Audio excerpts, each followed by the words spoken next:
Now, normally, John Boehner pushing Kush would be the day's biggest news about a House Speaker's career plans. But again, today we don't have time for that, because there's also big news from the current Speaker. Also breaking this morning, House Speaker Paul Ryan will not run for re-election in November. He is the 23rd Republican to announce their retirement. This year will be my last one as a member of the House. It's been a wild ride, but it's been a journey well worth taking to be able to do my part to strengthening the American idea. Oh, he sounds like it's his last day at camp. It's been a wild ride. So many fun memories with my friends. Like the time I tried to take away poor children's health care. And swimming by the lake. Best summer ever. Yes, Paul Ryan, top-ranking congressman and guy at the gym who eye-bangs himself in the mirror, is stepping down. And then stepping back up, and then stepping down. I guess it's legs day. And this is a big deal. It really is a big deal. Even though Paul Ryan looks young enough to play Spider-Man, you've got to remember that he's actually been in Congress since 1999. Yeah, that was so long ago, Britney Spears hadn't even done it again yet. Yeah, she'd only done it one time. And remember, we all thought that would be the only time. We were so naive back then. Now, other than pretending that he was upset about stuff President Trump said, the thing that Paul Ryan was most famous for was his deep, sincere concern about America's national debt. We are fiscal conservatives. What that means is we believe government should not live beyond its means. The debt is projected to grow to truly catastrophic levels in the near future, leading to an economic collapse and a diminished future. Bringing our deficit up to $1 trillion will only serve to actually weaken the dollar. I don't know what it would take for a person to completely sell out the will of the American people, sell out the federal budget, sell out our children and grandchildren.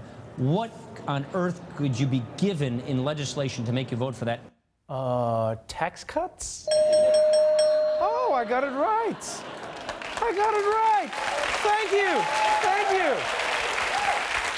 Yeah, because, you see, after 8 years of blaming President Obama for the ballooning national debt, last year when the Republicans took over the entire government under the leadership of Paul Ryan, here's what they did.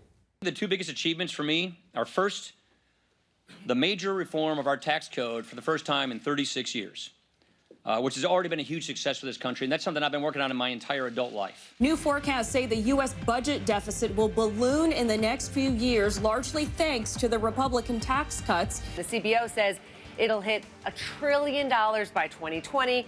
Yeah, it turns out after 2 decades of claiming to be all about fiscal discipline, Paul Ryan exploded the deficit with his tax cuts and then just walks away. You know what this feels like?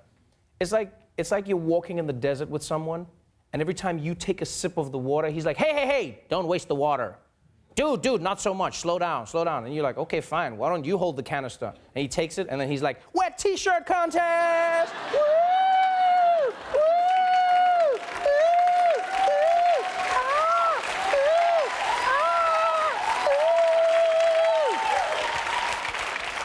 I was like, all right, now that the water is done, I'm retiring from the desert. Goodbye, everybody.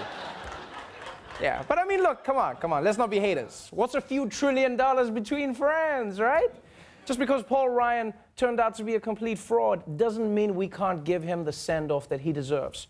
Paul Ryan is leaving us, folks. So let's pour out a 40. 40 grams of protein, of course. Yeah, just for him, the way he would like it. Just for you, Paul. Oh, and don't worry. Just like Paul Ryan's deficit, someone else is going to have to clean this up. We'll be right back.